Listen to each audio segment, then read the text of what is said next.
Bueno, mi nombre es Tania Martínez Portugal y os hablo en nombre del resto de firmantes, Amaya García Puru, Itxaso Fernández de la Cuadra Liesa y Asier Arcos Alonso.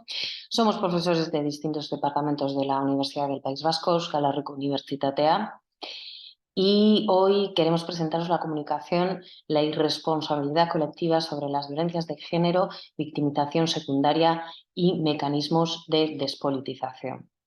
Bien, ¿cuál es nuestro punto de partida o posicionamiento epistemológico a la hora de investigar sobre las violencias de género y en concreto la violencia contra las mujeres?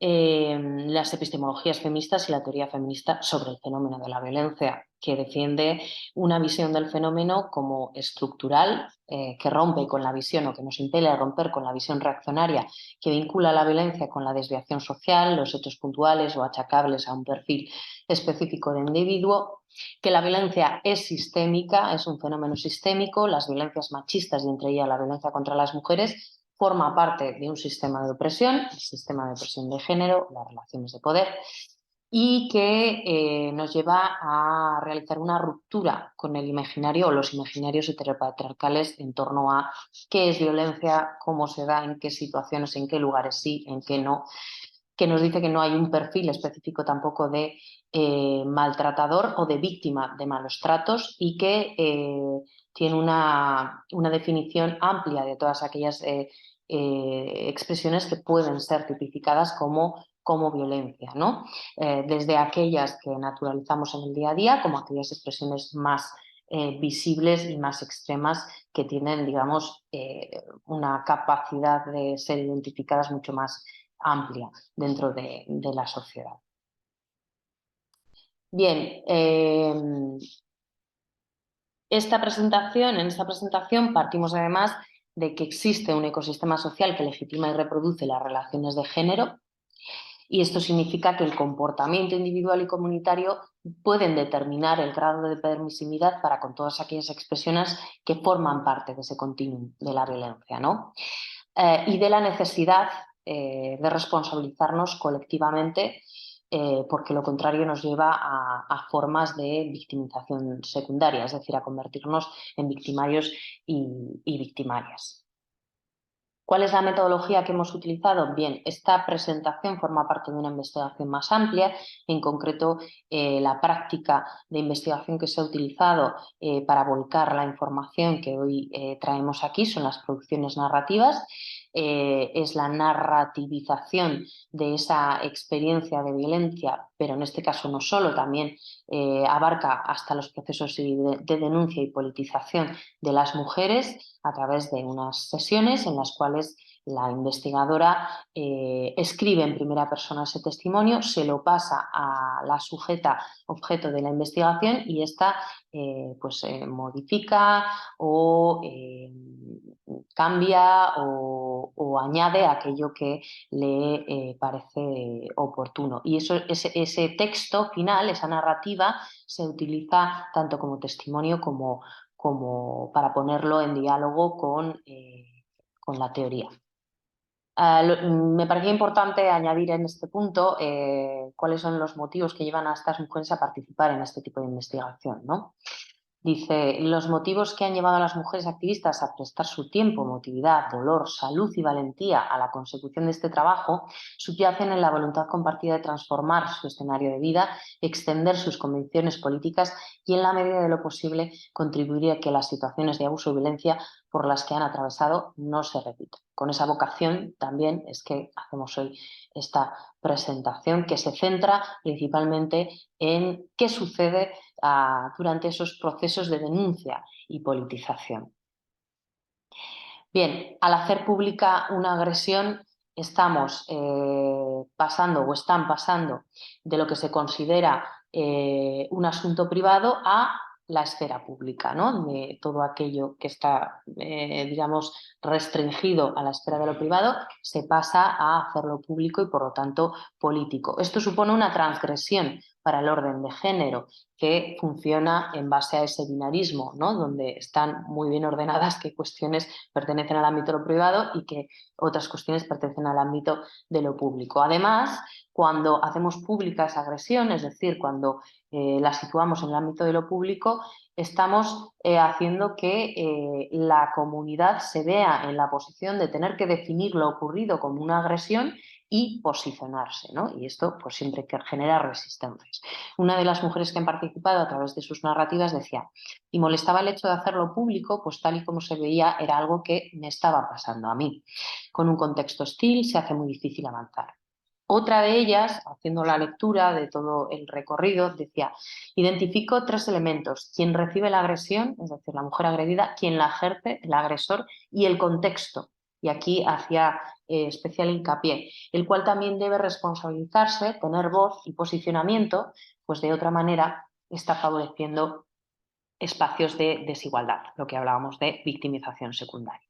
Bien, en cómo nos convertimos en victimarios o cómo sucede esta victimización, esta posible victimización secundaria. Bueno, hay como diferentes posicionamientos, ¿no? O al menos nosotros nos hemos categorizado de diferente forma. Está la negación, que no siempre es una negación explícita, pero que tiene relación con el no definir lo ocurrido como una agresión de género, ¿no? Sino como un problema entre 2 personas, un malentendido, cuando se minimiza lo ocurrido, ¿no? Por ejemplo, en el caso de una de las mujeres que han participado, que decía, me di cuenta de que la gente separa lo ocurrido entre John y yo, y John el colectivo, pertenece a un colectivo político. Lo sitúan en lugares diferentes. Bien, un segundo momento y con un output muy concreto, que es el de la despolitización de la violencia, es cuando llegamos a definir lo ocurrido como una agresión, pero la enfocamos como una cuestión privada entre 2 personas, ¿no? Que sería el caso de otra de las mujeres que han participado en la investigación. Dice, durante aquel cruce de correos tuve que escuchar a una compañera, a la que luego vería detrás de una pancarta contra las agresiones en Astenagustia, decirme que los trapos sucios se lavan de casa. Un tercer momento sería cuando definimos lo ocurrido como una agresión y por lo tanto entendemos que se trata de una cuestión política ante la cual como colectivo, como comunidad debemos posicionarnos. Es decir, cuando politizamos esa agresión. A nosotros nos interesa principalmente fijarnos en esta presentación en los casos de negación y los casos de despolitización, porque es donde se da una victimización secundaria de forma automática y directa, ¿no? Cuando hablamos de victimización secundaria, hablamos de aquella que se produce no como resultado directo de un acto, sino a través de una respuesta inadecuada a la víctima sobreviviente. Es decir, no somos directamente los agresores de esa persona, pero sí que a través de la negación y la despolitización, de forma automática y muy directa en comparación con esta segunda casuística que voy a desarrollar a continuación, bueno, pues la estamos victimizando. Bien, ¿en los casos de politización se puede dar victimización secundaria? Sí. En este caso se puede dar cuando hacemos cuando llevamos a cabo malas prácticas en la gestión del proyecto, ¿no? Se da de forma indirecta, pues por la falta de apoyos y o suficiente implicación por parte de las personas que integran la organización, que integran la comunidad, etcétera, etcétera. Bien, ¿cuáles son las principales formas de negación y despolitización de la violencia que hemos encontrado? La primera de ellas, cuando circunscribimos lo ocurrido al ámbito privado, cuando le negamos ese carácter político, cuando queremos aparecer como neutrales ante el conflicto o cuando ponemos el foco sobre la agredida. Y esto suele pasar de diversas formas. Por ejemplo, desplazando el debate a las formas que ha utilizado la agredida para denunciar, las formas que ha utilizado para escapar de esa situación o las formas que ha utilizado, pues, no sé, para hacer la denuncia pública, ¿no? Cuando ponemos en cuestión la versión de la agredida, al responsabilizarla y culpabilizarla por lo sucedido o acusarla de querer obtener un rédito personal o incluso de querer vengarse a través de esa acusación. Y por último, otra de las principales formas de negación y despolitización de la violencia es cuando la culpabilizamos por crear una disrupción en el status quo, ¿no? Cuando decimos qué bien estábamos antes de que tú abrieras la boca y nos hicieras posicionarnos, nos hicieras sentirnos incómodos, incómodas y tener que actuar, ¿no? frente o posicionarnos frente a lo sucedido. En relación a la neutralidad frente al conflicto, una de las agredidas decía, ¿no? Dice, una de las cuestiones que me ha resultado más dolorosa ha sido la interpretación de la neutralidad frente al conflicto como una posición de superioridad moral, cuando en realidad lo que se está reflejando es que no se quieren asumir las responsabilidades políticas y colectivas que derivan del mismo, ignorando la posición de privilegio en el que se encuentra uno de los géneros frente al otro. No posicionarse es una forma de tomar partido. Bien, algunas de las conclusiones que queríamos pues compartir. En relación a las resistencias del orden o sistema de género. La insistencia y reproducción de estas actitudes que producen una victimización secundaria de la agredida forman parte de un hábitus cuyo objetivo es mantener en el espacio privado y por lo tanto no político los procesos a través de los cuales las mujeres hacen frente a las agresiones, es decir, la despolitización de la violencia contra las mujeres. ¿Cuál debería ser la respuesta? La respuesta política. Abordar el abordaje de la agresión y de las violencias de género desde el reconocimiento del estatus político de la violencia de género, las violencias de género son violencias políticas, la superación de esa dicotomía público-privado, entender que la agresión se da dentro de un sistema de relaciones de poder, el sistema de género, y que por lo tanto debemos abordarla desde un esquema de opresor-oprimida.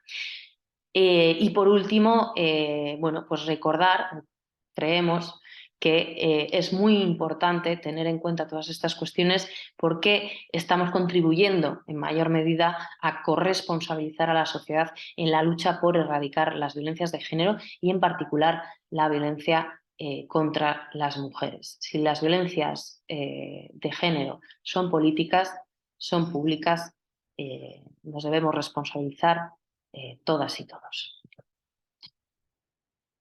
Mila esker, muchísimas gracias de parte de todas las firmantes. Amaya García Azpuru, Itxaso Fernández de la Cuadra, Asier Arcos Alonso y aquella que ha prestado en esta ocasión la cara, Tania Martínez Portugal.